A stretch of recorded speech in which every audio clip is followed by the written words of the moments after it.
Buenas tardes a todos desde Ron Reports. Bienvenidos a este nuevo encuentro Zoom que hacemos en nuestro canal Premium. La verdad es que hemos vivido un fin de semana muy intenso en Irak, muy intenso por varios motivos, ¿no? En primer lugar, porque era un país, una zona de la que solo se hablaba de violencia, de terror, solo nos llegaban malas noticias y hemos tenido un fin de semana de fiesta. La verdad es que allí nos decían en un comentario en YouTube estos días, dice, bueno, dirán que los cristianos son pocos, pero ruido hacen como los que más, ¿no? No ha faltado el ruido estos días, ¿no? Y el viaje, bueno, este viaje nos ha roto una dinámica de violencia, una dinámica de enfrentamiento, ha demostrado que el diálogo es capaz de romper esos muros y de romper una dinámica destructiva. Y como el Papa mismo dice, esto no va a ser un camino fácil, no es que a partir de ahora, bueno, ya ha cambiado todo, ya el país, bueno, será un recorrido, pero un recorrido en el que por lo menos los iraquíes han recobrado su orgullo, han sido conscientes de que son capaces de demostrar al mundo que son capaces de garantizar el orden, de garantizar la seguridad, de tener un país en condiciones, ¿no? Y era algo que hasta ahora no se había visto.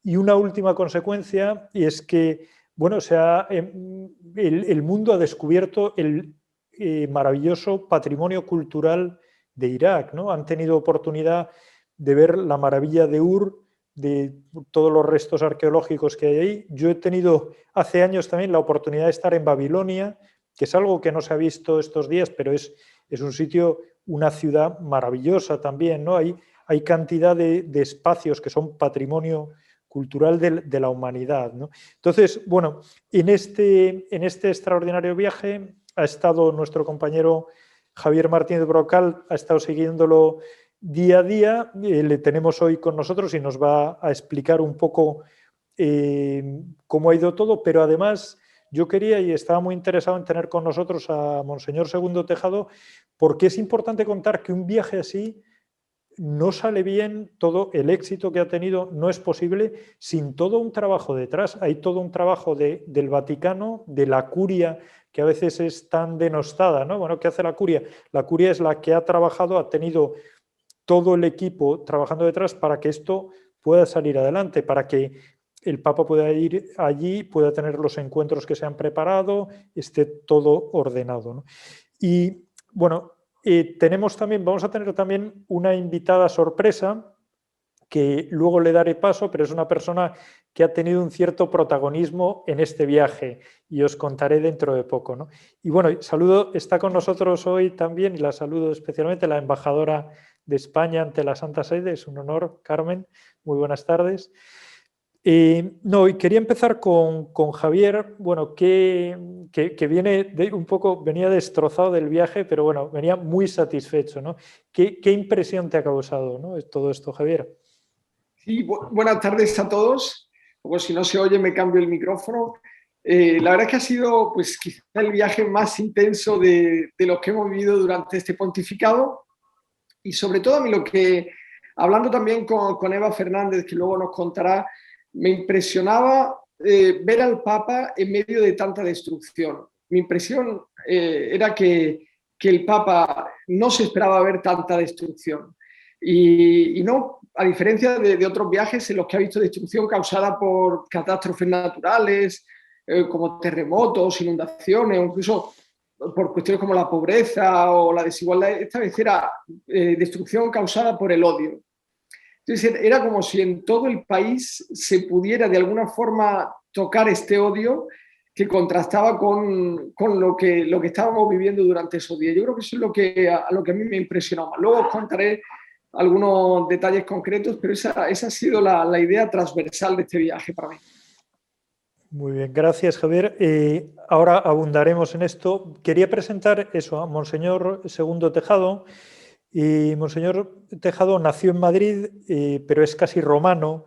Él ha estudiado aquí en la Universidad Gregoriana, y desde el año 2003 trabaja en el Vaticano. Primero en el Consejo, lo que se llamaba el Consejo Corunum, y en el que fue nombrado subsecretario en el año 2011 y después con la reforma que se hizo con el nuevo dicasterio para el desarrollo humano integral, fue nombrado subsecretario. Le agradezco especialmente su presencia por esto que he comentado al principio, ¿no? Porque yo creo que nos puede contar cómo se ha hecho un poco, qué se ha hecho para llegar ahí, y quería empezar también con un balance, ¿no? ¿Qué ha supuesto para usted esta visita? ¿Cómo lo ha visto desde la visión del Vaticano, ¿no?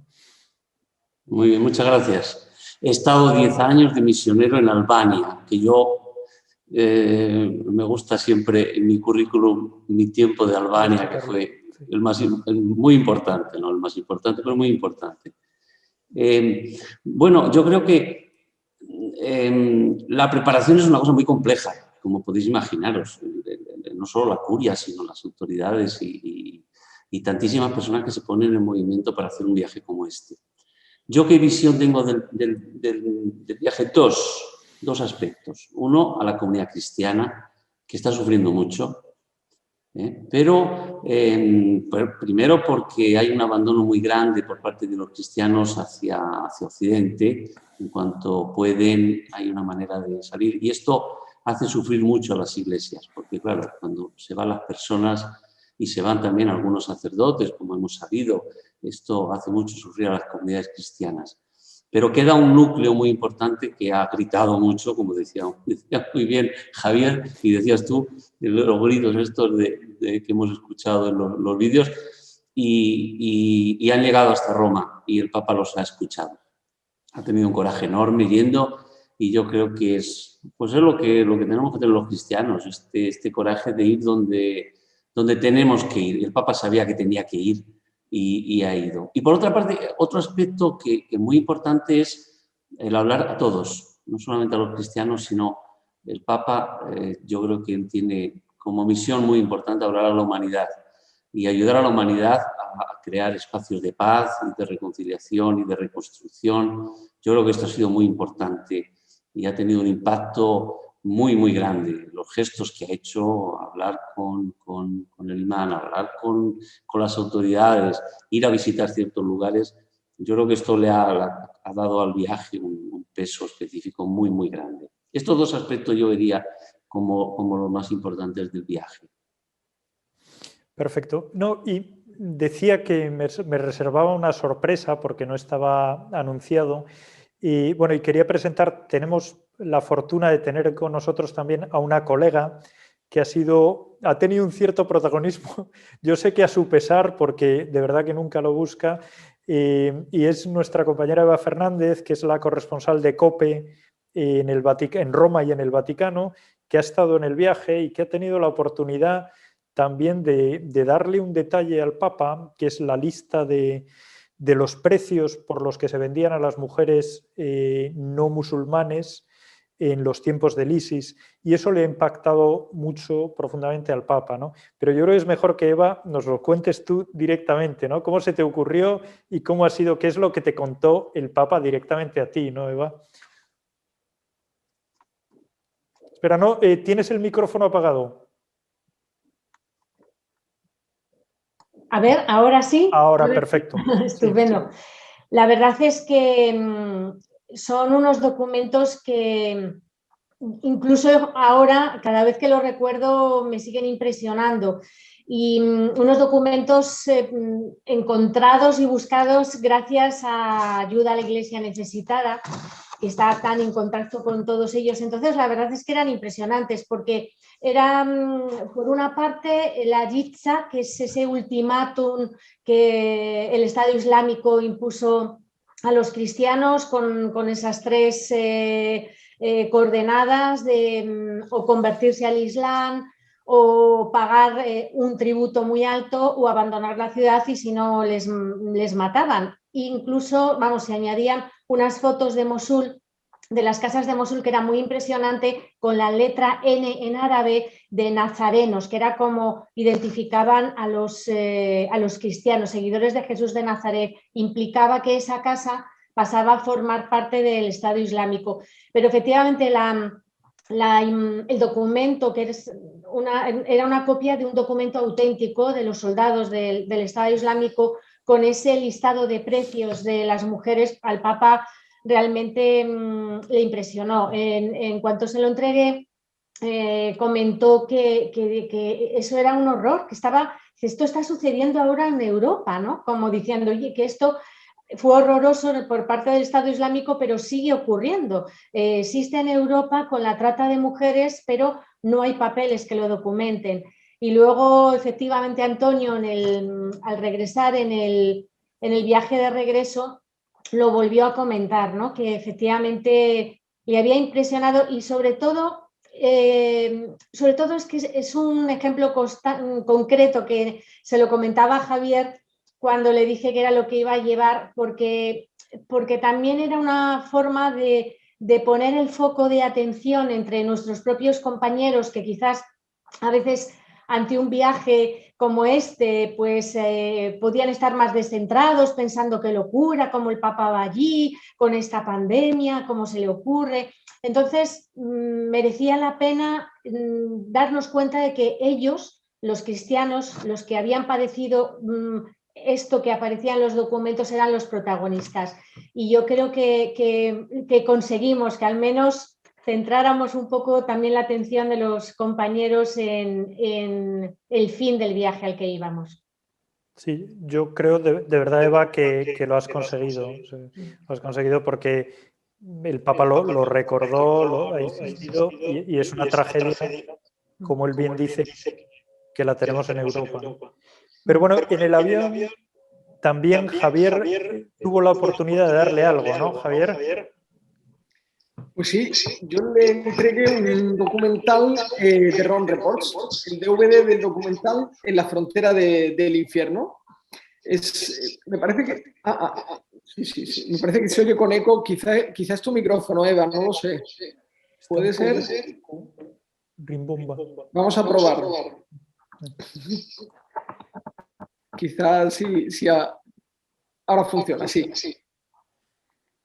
Entonces yo le entregué el documental En la frontera del infierno. Es un documental que hizo nuestra compañera Ángeles Conde y el mismo cámara que también vino a Irak con nosotros, Arturo Anastasio, algunos meses después de la llegada del Estado Islámico a Mosul, cuando escaparon los cristianos hacia el Kurdistán, recogiendo sus historias. Es un documental impresionante porque se ve la dignidad de estas personas. Son personas que tienen profesionales, personas universitarios, que de un día para otro se encontraron en la calle, durmiendo en parques, pero con una dignidad, y que en el viaje se veía como, bueno, en ese documental y luego en el viaje también, como ninguna instancia lo que estaba pasando, lo vivían de un modo muy cristiano. A mí me impresionó mucho esa parada en Caracos. Yo al Papa le regalé eso, le regalé también una foto de un San José que habían destruido los terroristas del ISIS, también en Caracos. Como ahora empieza el año de San José, y no, fue muy impresionante, fue muy impresionante. Quizá, Javier, por recordar un poco el momento más impresionante de los primeros días, la llegada a Bagdad, cuando vais a esa iglesia donde han matado a más de 50 personas, tanto Javier como Eva. ¿Cómo fue ese momento? Porque es una iglesia que ha sido destruida totalmente, ¿no? Y cómo está. A mí me sorprendió que la gente no estuviera llorando, o sea, que no tuviera miedo a ir a ese sitio donde habían puesto una bomba y habían destrozado todo, ¿no? No sé si Eva... No, fue mucho peor. Fue mucho peor. Era una iglesia, perdón, ahora Eva nos cuentas, era una iglesia... ahí el atentado fue el 31 de octubre de 2010. Piensa, Antonio, que el día anterior, el 30 de octubre, concluyó el sínodo que había organizado Benedicto XVI sobre los cristianos en Oriente Medio. Entonces, ese sínodo concluye con la noticia de una ejecución de 57 personas en una iglesia. Los terroristas pusieron una bomba fuera, la bomba atrajo a la seguridad y entraron dentro de la iglesia. Y entonces dispararon primero contra los dos sacerdotes y luego a lo largo de 4 horas contra, me parece que eran... Pues eso, en total murieron 57 personas. De ellos, 48 son cristianos y están en proceso de beatificación. y los otros son musulmanes que murieron también pues, por proteger a estas personas, ¿no? Me parece que alguno estaba pasando por la calle, los otros eran los guardias de seguridad. La llegada del Papa fue muy emocionante, quizá a lo mejor no había lágrimas, pero era muy simbólica porque en las paredes estaban escritos con nombres dorados los nombres de todas las víctimas, en el suelo estaban marcados los lugares donde habían sido ejecutados y en el techo había unos espejos que simbolizaban el lugar por el que las almas habían llegado al cielo. Quizá a lo mejor no había la emoción del momento, pero sí que es que el espíritu era distinto, el espíritu del viaje era más de perdonar que de recordar. Lo veremos más adelante con Caracos, ¿no? Pero no se recordaban estas desgracias con espíritu de venganza o de indignación, quizás si no de venganza, al menos de indignación, de hay que ver lo que pasó, sino recordar que la violencia y el terror no tuvieron la última palabra, que estas personas, el Papa hablaba de la Fratelli Tutti con palabras, pero estas personas ya desde hace años la viven, entonces eso era muy impresionante. Eso, Eva, ¿tú tuviste un poco la misma sensación o en ese momento impresionante? Pon micro. El micro, Eva. Micrófono. Perfecto. ¿No? Vale. Sí. Ahora sí. Sí, coincido totalmente con Javier, porque lo bonito de este viaje han sido esos contrastes tan fuertes que creo que todavía tenemos que asimilarlos, porque cuesta asimilar todo lo vivido, esos mensajes entre la destrucción y la esperanza, ¿no? Entonces el Papa en esa catedral sirocatólica en cierta forma enlazaba con el discurso que había dedicado a las autoridades, sus primeras palabras en el país y que fueron muy fuertes, ¿no? Ese rechazo a que se utilice el nombre de Dios para matar y para justificar la violencia, un no rotundo a la instrumentalización del nombre de Dios, ¿no? Entonces, en esa catedral, el Papa asumiendo asumiendo todo el sufrimiento que había ocurrido allí, en cierta forma lanzaba una vez más ese mensaje de esperanza que era a lo que iba dispuesto el Papa,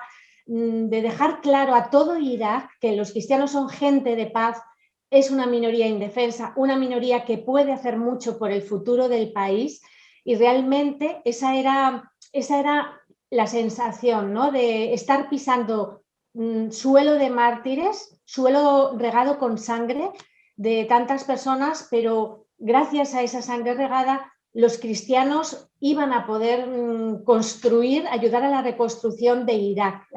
Ese es uno de los mensajes también fundamentales de este viaje. Y en esta reconstrucción, bueno, Monseñor Tejado estuvo hace 3 años en Irak, vio cómo estaba el país, ha estado trabajando y está trabajando. ¿Pensaba que sería posible lo que se ha visto estos días? Bueno, no, nadie lo pensaba, por tantísimas razones, sobre todo por razones de seguridad. Nosotros llevamos allí trabajando ya muchos años, desde el lejano ya 2014. Creamos una plataforma de colaboración entre las agencias católicas que trabajan, sea en Siria que en Irak, y también en los países limítrofes, Líbano, Turquía, Jordania, todos estos países que recogen también muchos refugiados y mucha gente que huye de los conflictos. Y hemos hecho ya 4 reuniones. 3 las pudimos hacer en el Vaticano. Fuimos recibidos por el Papa Francisco, que siempre nos ha dado una palabra muy buena. Y bueno, pues 50 agencias trabajan en Siria y en Irak, con lo cual es una presencia muy importante de iglesias locales, iglesias que pueden ayudar y que se han movido para ayudar en este área. Hacíamos unas reuniones de información primero, antes de esto hacíamos unos estudios previos, y la última reunión la hemos tenido hace poco, a través de estos medios de Zoom, etcétera. Estuvo el cardenal Parolin, bueno, el Papa nos mandó un mensaje grabado, y bueno, estuvo el cardenal Parolin, Monseñor Gallagher, los nuncios en todos estos países, Turquía, Líbano, Siria, estuvo el cardenal Cenari. Y bueno, fue un encuentro pues muy bueno, muy bueno. También el cardenal Sandri, de las iglesias orientales, Es un grupo interdicasterial. Tenemos la Secretaría de Estado, Iglesias Orientales, en nuestro dicasterio del Desarrollo Humano Integral, que se ocupa de las agencias, más que nada, y bueno, pues y los inmigrantes también, el grupo de los inmigrantes, de la sección de inmigrantes. Son reuniones que nos ayudan un poco a coordinarnos y a ver lo que hace cada uno y a crear sinergias y a ayudarnos un poco en el trabajo que hacemos. Y ahí el Papa también ha hablado mucho de la necesidad de unidad, porque lo que sí está claro, en Siria, en Irak y en Siria los católicos son pocos, pero están divididos son sirocatólicos, sirocaldeos, bueno, hay todo tipo de... hay casi más jefes que indios, ¿no? Que se dice. Realmente ha sido admirable, ¿no? Cómo se ha logrado esa unidad, ¿no? Sí, bueno, este es un problema endémico. Bueno, problema, si se puede decir problema, porque es una diversidad que también es una riqueza, todos estos ritos y todas estas...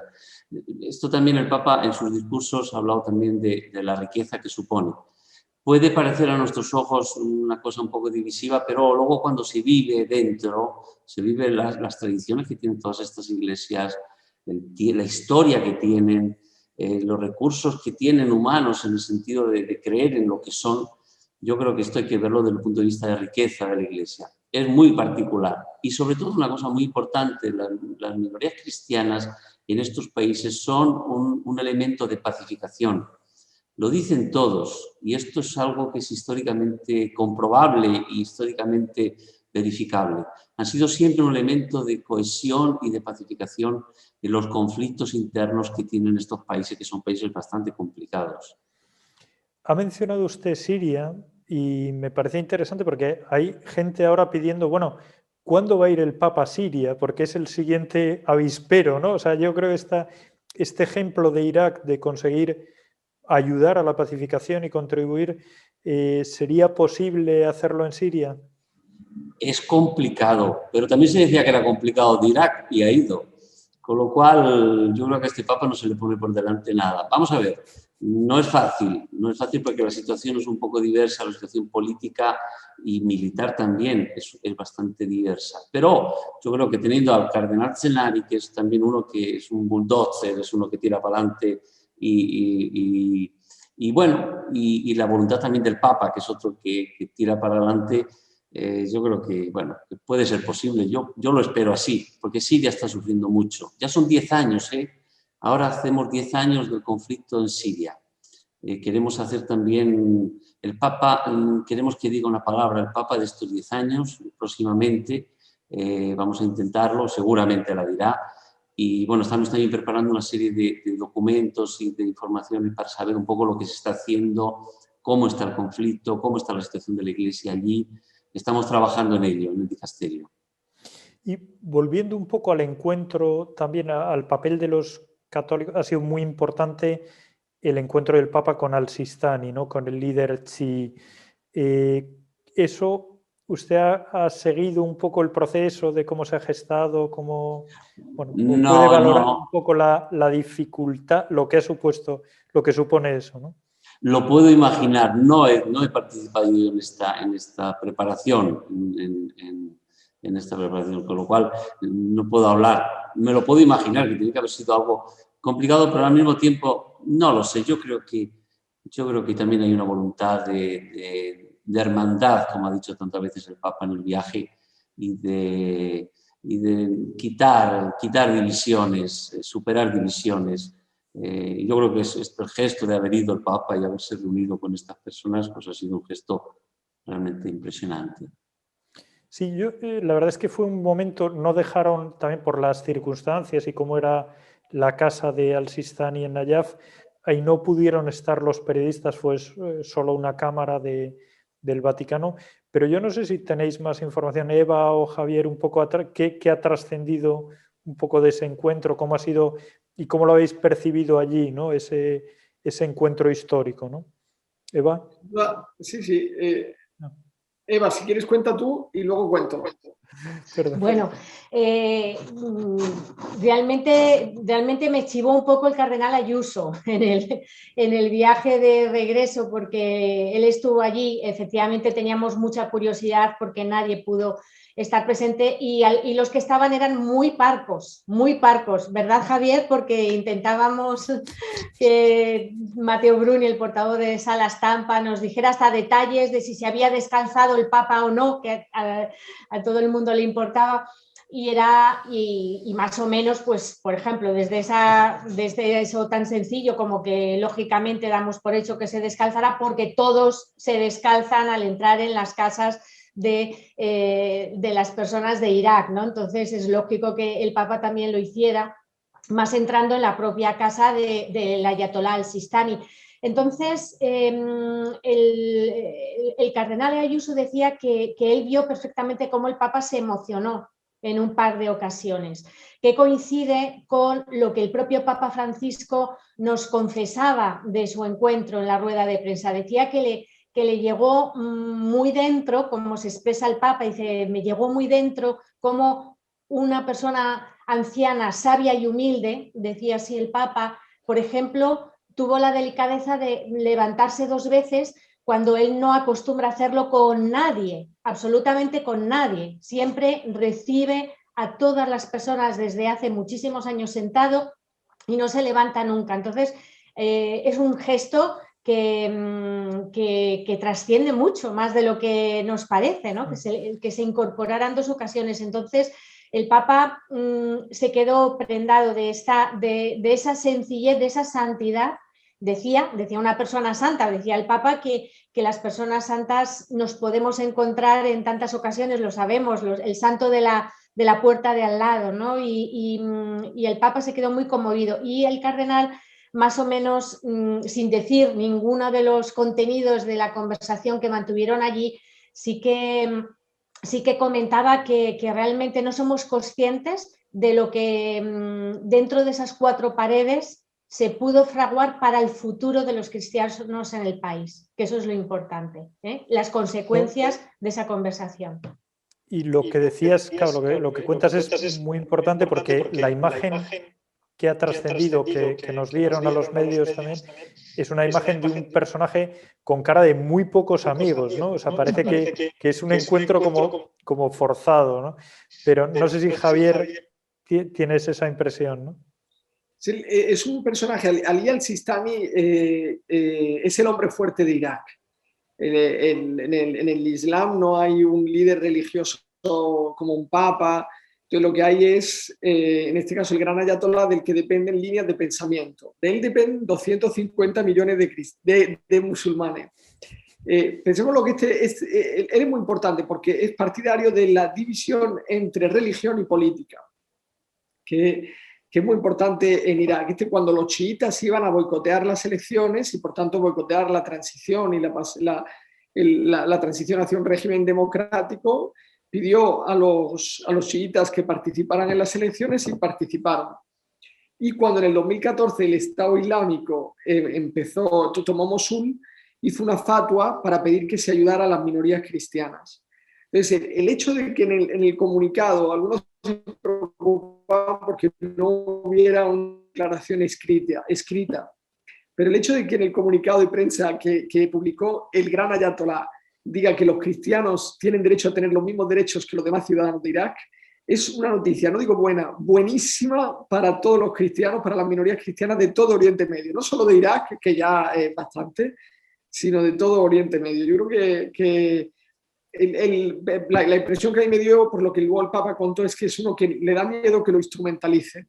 Y entonces todavía no sabía qué es lo que se iba a encontrar con el Papa Francisco y prefirió ese gesto completamente sin transmitir, sin dejar mostrar intención. Pero creo que no había mala intención en eso. No, y decías ese respeto a los derechos, pero ya hay un paso que se dio justo en Navidad, que por primera vez en Irak el día de Navidad se ha considerado un festivo, ¿no? O sea, todo eso, yo creo que el modelo Irak de lo que está pasando allí es un modelo, un ejemplo, ¿no? Para todo Oriente Medio puede servir, ¿no? No sé si lo ve así, Monseñor Tejado. Sin lugar a dudas, sin lugar a dudas. Han sido diversos gestos. Que nos recordaba Javier es realmente importante. Y sobre todo llevar la esperanza también a esa minoría de cristianos que hay allí. También otra cosa que se veía, yo he visto algunos vídeos que me han mandado, una alegría que yo recuerdo cuando era chaval, íbamos a las JSMJ de San Juan Pablo II, el jaleo que armábamos. Un poco me recordaba aquel mundo, ¿no?, que quizás se ha parado un poco con la pandemia y existe y es real, el mundo de personas que están contentas juntas alrededor del pastor, del Papa. Ha habido muchos gestos maravillosos. Yo creo que hay que también tendrá que pasar un poco de tiempo para ver, como decía Javier, un poco la repercusión en todo el mundo de Oriente Medio de estos signos, las palabras que dijo el Sistani y las cosas que ha hecho el Papa. Yo creo que vamos a ir viendo las consecuencias de estos gestos en el futuro próximo. Pero de entrada ya está claro que por lo menos para los cristianos, muchos que tenían miedo a volver, ¿no?, de donde habían sido expulsados, yo creo que esto les abre unas posibilidades que facilita el que regrese más gente. Usted ha estado en Caracos antes de que se produjera esto, ¿no? ¿Cómo lo vio hace 3 años y cómo lo ha visto ahora en la jornada del domingo? Sí, yo estuve allí hace unos años. Bueno, prácticamente la situación, claro, lo ves por televisión. Una cosa es verlo realmente y una cosa es ver las cosas por televisión. Es bastante distinto. Yo cuando fui había una situación muy pesada, muy dura. La situación que yo vivía allí, la gente que estaba desplazada en unos apartamentos, unos pisos, una cosa enorme. Allí estaban algunas organizaciones católicas, la Cáritas in primis, ayudando. Vi una situación bastante dramática. Pero yo lo que me quedo de este viaje mucho es esa esperanza que ha dado a esta minoría de cristianos. Volver va a ser difícil. Quizá los desplazados en la región sí. Quien ha logrado ir lejos y ha logrado colocarse, por así decirlo, va a ser bastante difícil. Pero hay que crear las condiciones. Yo pienso mucho, creo que en Irak va a ser más fácil. En Siria hay muchas dificultades. Todos los refugiados que hay en el Líbano encuentran muchísimas dificultades a volver, muchas veces porque las mismas autoridades sirias lo impiden, la vuelta. Ahora con lo de la pandemia la cosa se ha agravado completamente, porque ahora ya sí que no se puede de ninguna manera. Hay muchos problemas porque el Líbano no logra tampoco como Estado y como nación asumir todo el peso de esta presencia de tantísimos sirios que no pueden volver a sus casas. Veo más el problema allí. Yo creo que en Irak la cuestión está ya bastante resuelta, se está resolviendo poco a poco, quiero decir, pero de los que están en la región, o en el mismo Irak, los que se han desplazado interiormente, que también hay un número considerable. Yo no sé si, Eva, esa imagen de Caracos, ¿tú esperabas encontrarte algo así? Pues lo esperaba, pero nos dejó sin palabras, y creo que a Javier le pasó lo mismo, porque en un par de ocasiones, cada uno trabajando, corriendo lo nuestro, nos cruzamos y yo veía los ojos brillantes de Javier como los tenía yo, ¿no? Porque la verdad es que creo que no terminábamos de imaginarnos lo que han pasado todos ellos, ¿no? Estar en una iglesia en la que todavía se veían las huellas de la metralla del Estado Islámico, comprobar su alegría, que nos daban las gracias por ir a los periodistas, o sea, estaban felices de que alguien estuviera allí, les daba igual que no nos conocieran de nada, una gente valiente. Casi todos los que estaban en Caracos habían tenido algún familiar asesinado por el Estado Islámico. Se habían quedado sin nada y ahí estaban retornando, como ha dicho Monseñor Segundo, los que han podido retornar, ¿no? Y que allí escucháramos, por ejemplo, el testimonio que también al Papa le impactó mucho, de esa madre de familia que, a pesar de haber tenido a su hijo asesinado entre los brazos al pequeño, pues le decía al Papa que había perdonado. Bueno, pues es que era como te daban dando bofetadas todos estos cristianos, ¿no? Porque te llevaba a plantearte qué es lo que hacemos en Europa, qué es lo que hacemos en Occidente, que lo tenemos todo tan fácil, ¿no? Y escuchar ahí al Papa, ¿no? Dios tiene la última palabra, no el terrorismo y la muerte, ¿no? En fin, que fue Caracos, creo que realmente va a ser muy difícil que se me olvide en la vida. Ahí, Javier, yo creo que tú hablaste también con un par de personas que dieron un par de chicas jóvenes de ahí que hablaban del perdón, que realmente impresiona mucho, ¿no, Javier? Sí, hicimos la noticia en Ron Report y lo que impresiona es la naturalidad con la que cuentan lo que les pasó y con la que cuentan que perdonan. Yo no, me estaba intrigado en saber cuál era su secreto, pero dice, bueno, ¿cómo no vamos a perdonar si somos cristianos? O sea, perdonar a unos terroristas que de un día para otro les obligaron a salir, a irse de casa y a dejarlo todo, ahora ya sabemos que se ha resuelto. Han pasado 3 años y están allí. Pero fue durísimo. La situación de los cristianos, una cosa es saber la situación de los cristianos, que Eva ya, vamos, todos la conocemos, y otra es verla allí. La dignidad de estas personas es impresionante. Pensemos que en el 2003, antes de la operación Tormenta del Desierto 2, la intervención americana, había 1,5 millones de cristianos. Por ejemplo, cuando estábamos en Mosul, veíamos la destrucción y un poco pensábamos, la destrucción del ISIS, pero la destrucción de Mosul ha sido por bombardeos de Occidente, no han sido los terroristas del ISIS. Entonces, y luego que estas personas viven dándote las gracias por lo que has hecho, no, gracias también por las noticias, era muy impresionante, era muy impresionante. Yo cuando iba al viaje también, cuando hablábamos con ellos, oye, pues queréis que os llevemos algo, a veces tienes la sensación de que tienes que llevar limosnas o tienes que llevar cosas. Entonces, no, que vengáis con el Papa, es lo único que nos interesa, no, es otra dimensión. Tú has vivido, Javier, yo ya he perdido la cuenta de los viajes que has hecho tú con el Papa, porque llevas en los últimos 18 años, pero ¿qué supone, qué diferencia has visto con otros viajes anteriores, tanto del Papa como de la gente, ¿no? de los fieles?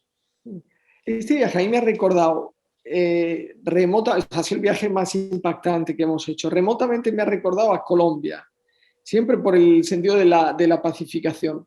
Sin embargo, el viaje que hizo Francisco a Colombia, quiero decir, la situación del país es completamente distinta y en Irak se vivía, un país que no está en guerra, pero se vivía que psicológicamente están en guerra. Entonces era como que el Papa estaba dejando allí unas semillas. Al Papa lo que le gusta es iniciar procesos. Ayer hablábamos con un periodista también muy bueno que decía, bueno, pues no hay que ser tampoco ingenuos y pensar que algo cambiará. Y efectivamente, no es que de un día para otro cambia una situación que lleva 40 años, una situación de violencia que lleva desde el 1979 en acto. Pero me parece que el Oriente Medio, el Irak de hoy es distinto del de hace una semana, completamente distinto. O al menos las semillas que hay ahí no estaban hace una semana. Creo que ha cambiado Irak, porque no se esperaban ser capaces de organizar un viaje de estas dimensiones, un viaje sin ningún susto. y creo que el Papa también ha cambiado, porque estábamos en un momento de pontificado, no digo de crisis, porque no lo es ni de lejos, pero esta es mi opinión, pero de, bueno, pues como que ya están los deberes hechos, ¿no? Como que ya hemos hecho todo lo necesario, ya lo único que falta es firmar la Constitución de la Curia.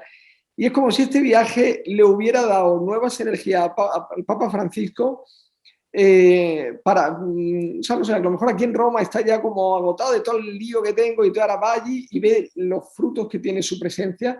Y eso pues también le ha dado nuevas energías a él y yo creo que va a abrir una nueva etapa del pontificado. Yo creo que hay que estar ahora, agarrarse porque viene con fuerzas. En eso de qué ha cambiado Irak, que me parece muy interesante, y nosotros cuando veíamos en televisión desde fuera la alegría de Erbil, ¿no? Cómo estaba todo el mundo, ¿qué parte había ahí de cristianos? ¿Qué parte han compartido de esa alegría que parecía contagiosa los musulmanes, la mayoría del país, ¿no? Javier. ¿En qué sentido, perdona? Sino que toda esa alegría que se veía de los cristianos en Erbil, en el estadio, ¿había también musulmanes ahí? ¿Crees que, o sea, vosotros que habéis estado ahí, ¿crees que es compartido esa sensación por la mayoría del país o es solo de los cristianos que estaban, bueno, encantados, ¿no?, del Papa? O sea, las autoridades estaban felicísimas, el gobierno. Había representantes musulmanes, yo creo que en todos los encuentros, no recuerdo uno en el que no los hubiera visto. Estaba todo el país, al menos esta era la impresión, no era un país con protestas, no hemos visto noticias de protestas, y la prensa lo ha seguido de cerca. La prensa no, los periodistas. No estoy seguro de que haya un periódico en Irak, yo no lo he visto, pero la televisión sí que lo ha seguido muy de cerca y era siempre el tono bastante positivo. ¿No?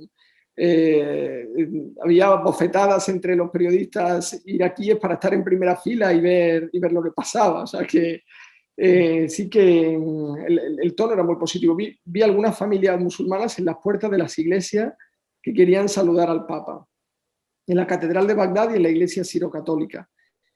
Y la sensación ha sido muy positiva en ese sentido. Yo creo que les ha gustado. Los blogueros también musulmanes, los que hemos ido siguiendo estos días, estaban todos bastante agradecidos. Ayer hay uno que tiene como 50 millones de seguidores y le pedí unas declaraciones y me dijo en Twitter y me dijo que la llegada del Papa va a abrir muchas puertas en este país.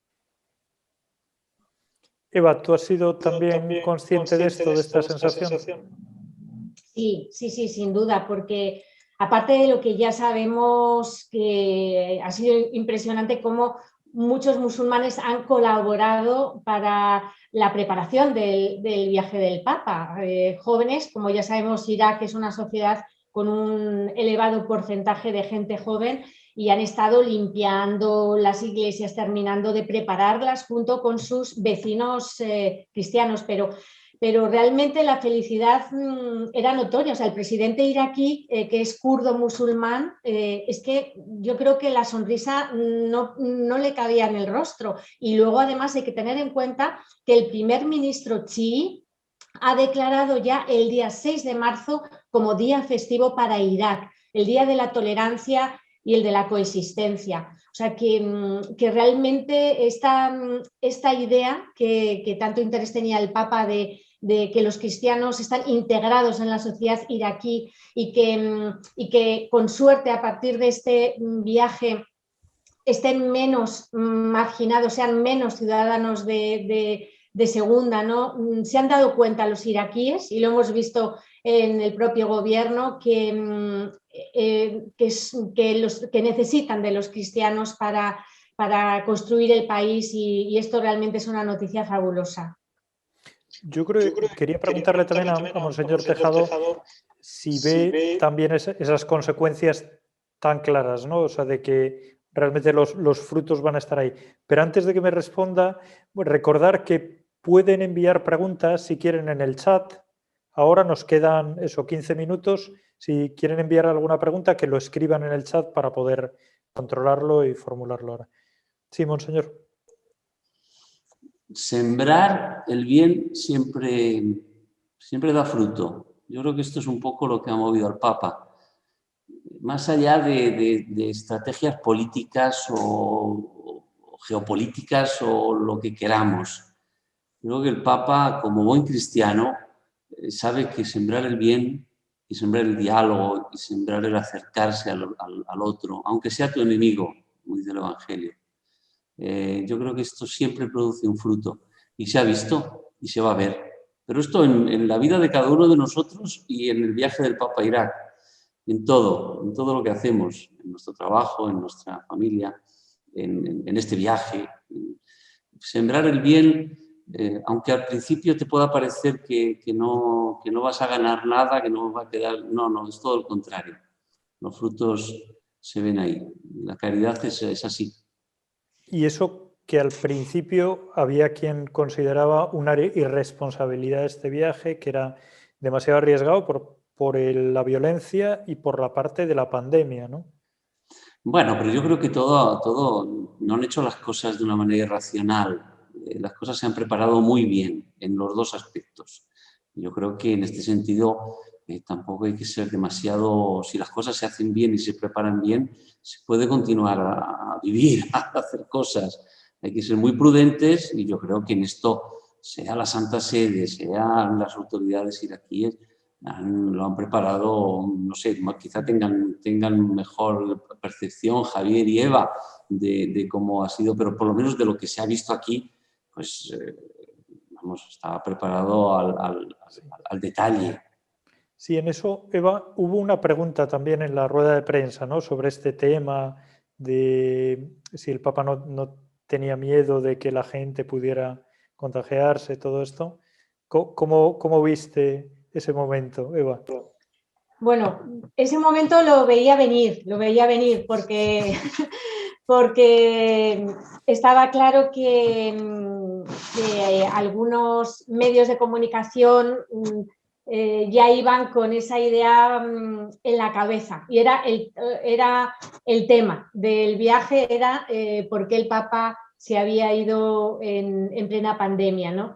Entonces, a mí me parece que realmente el Papa contestó con una sinceridad total, que este viaje efectivamente había sido muy meditado por su parte, que había rezado mucho, que había escuchado muchas opiniones, que las decisiones no se toman al azar y que después de haberlo rezado sabía que lo que él tenía que hacer era ir. Lo tenía clarísimo. O sea, Dios le dijo que tenía que ir a Irak. Lo vimos cuando una semana antes de viajar dijo eso, que realmente nos dejó a todos, o sea, por segunda vez yo no puedo defraudarles. Ya se quedó con las ganas de ir San Juan Pablo II y yo no puedo defraudarles por segunda vez. Entonces, el Papa fue una pregunta interesante porque también nos explicó cómo toma la decisión para ir a cada país, que no es una cuestión al azar, que él medita muchísimo. De hecho, lo dijo respecto a Siria también, y que por eso está claro que esos dos países que nombró en la rueda de prensa es fruto de que el Papa ya lo ha pensado, ya lo ha meditado y lo seguirá rezando hasta tomar la decisión, pero evidentemente iremos al Líbano, probablemente con alguna parada en otro país cercano, y luego pues acudiremos a Hungría, a Budapest, a la clausura del Congreso Eucarístico. El Papa fue gracioso porque dijo: voy a la clausura del Congreso Eucarístico, no voy a visitar el país, ¿no? Que es un mensaje también muy claro, como nos puede ocurrir a todos los que queremos ir, como puede ser el caso de España, que estamos deseando que el Papa viaje, pero sabemos cuáles son las prioridades del Papa y bueno, a ver si con suerte, rezándolo, pues el Papa también quiere ir por ejemplo, quiere venir a España. No, yo creo que es muy importante lo que apuntabas, Eva, por esta idea, ¿no?, de que a veces hay periodistas que ven al Papa como un líder político, ¿no? Entonces, desde un punto de vista políticamente, ¿qué se te ha perdido en Irak, ¿no?, en este momento? O un diplomático, y dices, bueno, es un líder religioso, ¿no? Y eso es un factor que a veces se pierde, ¿no? Bueno, y nos pregunta Gabriela sobre, si quieres, Javier, de cómo se vivió, que yo de verdad te escuchaba con la voz cortada, Javier, cuando estabas en el estadio de Erbil. ¿Cómo fue ese momento? ¿Cómo fue ese día, ¿no? Lo más impresionante del estadio, ¿no?, con tanta gente cantando, ese clima de fiesta, ¿no? Claro, en ese día habíamos estado por la mañana, el Papa había estado en Mosul, nosotros en Caracas. Estábamos ahora rodeados de cristianos de otras zonas, eran los cristianos que habían emigrado a esa zona, los que habían escapado de las zonas perseguidas por el ISIS, y luego cristianos de ese lugar. Era ya un poco el final completo. Y ellos estaban muy, muy contentos. Era el momento la única gran ceremonia de este viaje. Entonces, cuando ya después de horas y horas esperando vieron al Papa con el papamóvil, estaban conmovidos, estalló la emoción. Es que la situación de los cristianos es diferente. Piensa, por ejemplo, que para los jóvenes es muy duro, Yo creo que en esto también el encuentro con Al-Sistani ha sido interesante, porque la generación de jóvenes ha visto, más que visto, ha entendido que muchos de los conflictos en su país se deben a la religión. Entonces no quieren oír hablar de religión en ningún caso. Entonces todos estos gestos del Papa de demostrar que la religión es el camino para resolver el problema y que la religión no tiene nada que ver con lo que estaba, los problemas de esta tierra, han sido muy importantes. Yo creo que ese ha sido otro de los mensajes. Antes hablábamos de semillas que se han sembrado en este viaje. Mostrar también con esa misa de Erbil una visión de la religión como elemento que une a este país que está completamente dividido, tribalizado, sí. Y en una situación constante de inestabilidad. Sí, absolutamente. Preguntan, y yo creo que esto va para Monseñor Tejado, si es la primera vez que el Papa ha celebrado la misa en rito caldeo y qué importancia tiene, ¿no?, este hecho. Lo he sabido porque lo han dicho. Yo no tenía este dato, que es el primer Papa que celebra en un rito que no es el romano, el caldeo. Pues lo que decía antes, el Papa asume y valoriza mucho la diversidad. El Papa está en contra de la unificación de las cosas. La existencia de los ritos en este territorio, en estas naciones, en Siria, en Irak, en Líbano, habla de diversidad, de riqueza. Somos católicos, no somos una cosa unitaria, única, como muchos pretenden. Hay una riqueza de historia, de tradiciones, y yo creo que en este sentido, en esto el Papa lo ha dicho, no es la primera vez que lo dice, y valoriza esta diversidad. Yo creo que el gesto ha querido un poco también, porque ellos también son una iglesia que también se sienten a veces un poco criticadas por Occidente, ¿no? por nosotros, ¿no? Esta división, y ellos lo ven un poco como un ataque. Yo creo que el Papa ha querido decir la diversidad no es algo negativo. La unidad es una cosa mucho más profunda, que no tiene que ver con los ritos, no tiene que ver con tus tradiciones o con tu familia o con el pueblo donde tú has nacido. Es algo mucho más profundo. Será en el Espíritu Santo la unidad, es algo que yo creo que este signo ha sido muy fuerte para valorizar este aspecto. Muy bien. Javier, nos pregunta Jorge Díaz que cuando el ISIS amenazó al Vaticano y a Roma hace años, pues hubo un gran despliegue de seguridad. Que si ha habido algún momento en el viaje, si habéis tenido la sensación de que podía haber problemas, de que era inseguro, de alguna amenaza, ¿no?, en el tema de la seguridad. Sí, esa amenaza del ISIS fue cuando tomaron Mosul, que dijeron que llegarían hasta Roma, dijeron muchas otras tonterías, ¿no? Cuando fue recuperada la ciudad de Caracas, se encontraron una pintada, dejaron mensajes en los muros, ¿no? Uno de ellos era: beberemos vuestra sangre, volveremos y no podrá ayudaros ni vuestro líder que está en Roma. Y ellos me decían: y ahora el Papa ha venido a vernos. Y yo personalmente no he tenido en ningún momento sensación de inseguridad. Yo me he encontrado, creo que no, pensemos de todas formas que las milicias ligadas al ISIS de alguna forma o extremistas dijeron que la llegada de Francisco al país era bienvenida, que era invitado del país y que ellos la iban a respetar. Es verdad que estos tíos son unos piratas y no es que tampoco tengan una credibilidad total, pero han cumplido la palabra y yo personalmente no me he sentido en ningún momento inseguro o en una situación yo no he tenido miedo en ningún momento, no sé, Eva. Pero vamos, no la he visto. Por la cara que ponía durante el viaje, yo no la he visto con sobre miedo. todo porque no teníais un minuto libre para tener, ni para tener miedo, ¿no, Eva? Sí, efectivamente. Me estaba viniendo una nota simpática, que ya sabemos que al Papa le hemos visto en un vehículo blindado, que es algo excepcional, porque el Papa sabemos que le gusta el papamóvil, que le gusta saludar a la gente, y este viaje no ha sido así. Entonces, hay una grabación que apareció en las televisiones de Irak muy divertida, de un momento del regreso del Papa a Bagdad, en el coche tintado, el papamóvil, o sea, el coche blindado. Entonces se ve que solo le permitían hasta aquí de bajar la ventanilla, ¿no? Entonces el Papa pasa por una zona con gente y entonces se ve la cabeza así del Papa sacando la mano y asomando solamente la frente, saludando a la gente como loca, pero me hizo mucha gracia porque efectivamente hubo tranquilidad, las medidas de seguridad eran impresionantes, el hotel donde estábamos era un búnker acorazado, o sea, ahí nadie podía entrar ni salir si no se identificaba.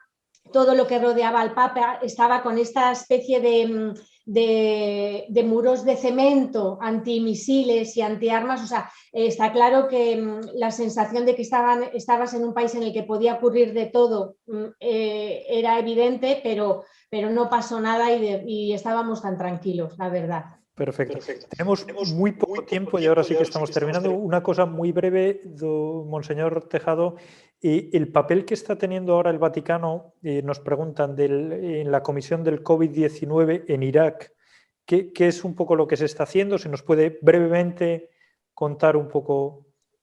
Sí, muy brevemente. El Papa instituyó en marzo del año pasado una comisión COVID y la confió a nuestro dicasterio. Y en esta comisión tenemos uno de los grupos que llevo yo, el grupo 1, de escucha de las iglesias. Hemos estado con la Iglesia de Irak, con algunos representantes de la Iglesia de Irak, la Cáritas y otras instituciones que están trabajando, y lo que hacemos es escuchar. Llevamos ya 45 conferencias episcopales, dentro de poco será la española también, que escucharemos, y lo que hacemos es una reunión Zoom un poco para saber cómo están viviendo todo este tema del COVID, como desde el punto de vista pastoral, desde el punto de vista también de pastoral sanitaria, de pastoral de la caridad.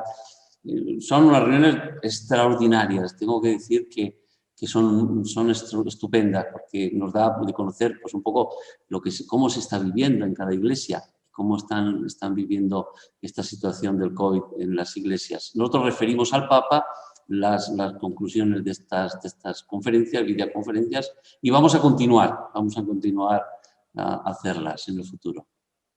Muy bien, pues vamos a tener que terminar en un minuto y ahora yo sí que le daría la palabra a Eva, una impresión, un último detalle, con lo que te haya impactado del viaje, con lo que te...